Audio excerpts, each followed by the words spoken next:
Oh, it's pitiful. It's pitiful. Instagram. Oh, Instagram. Yeah, Instagram. It's me, T, from the Pattersons, taking the train to Tibet.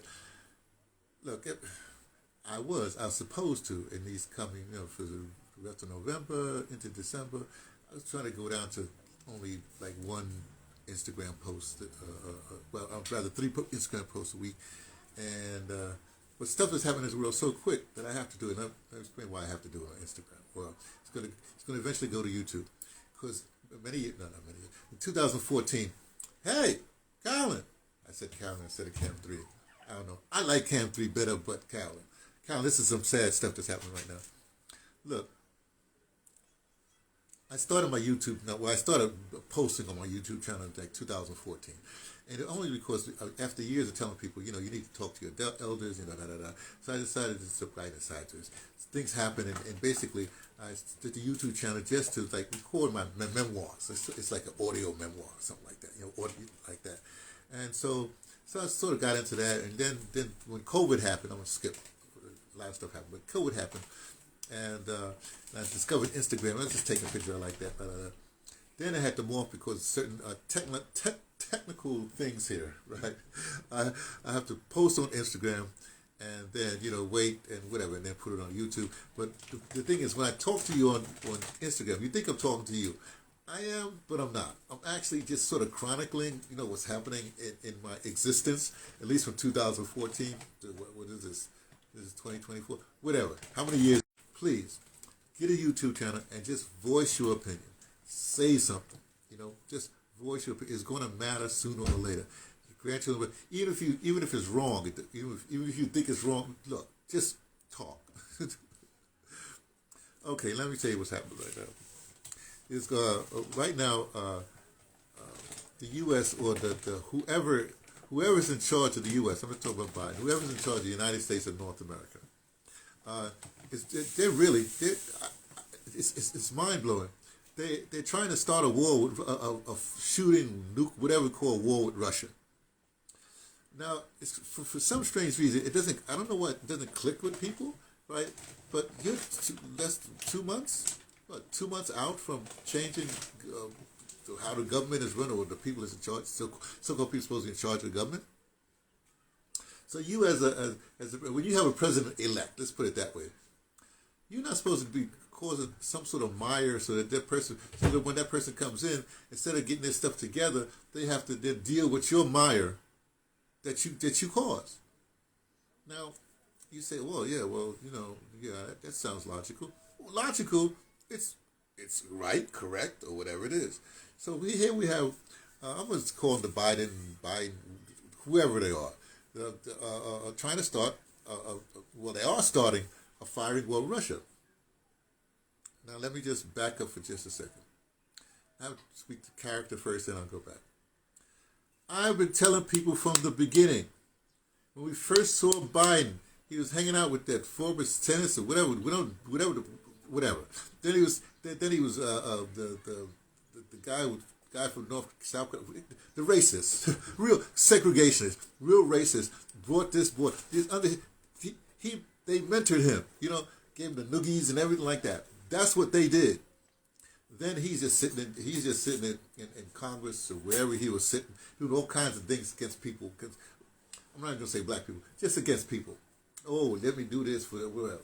And remember, he's from that state that you can register your corporation and you become a citizen all of a sudden. Well, now you become a citizen. I want to say corporations, they say from the Supreme Court, whatever, but they say have the same rights as citizens. Whatever. You could figure out that thing. But my thing is, this same cat that was noogied by the segregationists and brought up through the ranks, and then finally became vice president. From that snake in the grass. Yeah, I said it. That snake in the grass, Barack Hussein Obama and his woman. Okay, the Obamas, right? Brought him to again. The boy was old then. Brought him to our attention. Okay, our attention as vice president. Now we have a situation where this person that was noogied when he was a child, when he was a young pup, wants to always say that, why'd you noogie me? I'm gonna noogie y'all. You're going to nuke us? Yeah, you're going to nuke us. Why? Because that's the way that's his character. That's what a segregation is. That's what segregation is, a bully. That's what a racist is, a bully. These people are bullies. Now here's the reason I'm bringing it. Why are you upset, brother? Come on now. You ain't gonna fake you this. You sit in South Africa. They'll be bombing England and wherever, Poland or Ukraine, wherever they're gonna be bombing. And the nuclear only goes but so far. They got these precise bombs and stuff like that. So it only goes but so far. And it'll make great press and stuff like, oh yeah, but remember if your area is nuked, then if you're a reporter, how are you gonna go there and report? Didn't think of that, huh? How are you going to go to a nuclear area that's been nuked and report? Okay, forget that. That's my other. Forget that. I've been trained as a journalist, but forget that part. Let us keep on going. Why I'm so upset. I had a meeting last night, a Zoom meeting. I don't particularly like Zoom, but I have a Zoom meeting because I belong to a fraternity. Okay, Pentecost military fraternity. The important part there is military fraternity, meaning that I was trained since I was 9 years old in. And let's say things that make a man a man. Okay, a war makes a man a man. I'm not talking. Your women can do whatever you want. I'm talking to men right now. A war makes a man a man. Okay. So, but Pentecost Military Fraternity, we started. Brilliant idea by Wilbur E. Bergy. Started in a whole staff of men, right? And the thing was, with the fraternity, it came out of the Cadet Corps, Cadet Corps that was in New York. And the mission, the big thing that we do is we mentor. Let's put it that way. So I made the fraternity when I was, 16? 16. Let's say 15. 15, pledged out 15, made it when I was 16, whatever. Now that's the proper age. If you look at it, when you have an initiation in Africa, when you have whatever, the age for initiation is somewhere between 13 and 17. Okay? After 17, you're actually before that, so you're pretty well, whatever. So this is the proper age to mentor a man, a boy. Again, you women, I don't know what y'all doing. I don't know what y'all doing. I can't speak for you. I don't know. I'm not in your head. I have no idea what's going on with you. I'm talking to men. And we're about to start, we're having another pledge line soon, within a year, I suppose, well, less than a year. Yeah, within a year. And the pledge line, again, when you pledge to Pentecost Military Fraternity, you're somewhere between 13 and 17. It's the proper age, you see? Because when you get older than that, you get some other whatever thoughts, your dog water's flowing and you whatever. People, I'm talking to men now, they know what I'm talking about. But it's our people who, in other words, if I made my fraternity when I was in 1966, for these many years, it's always on my mind how they saved my life, how they mentored me, how I became a real man. Let's put it that way, or forget real man. How I became. Okay. Now it's my.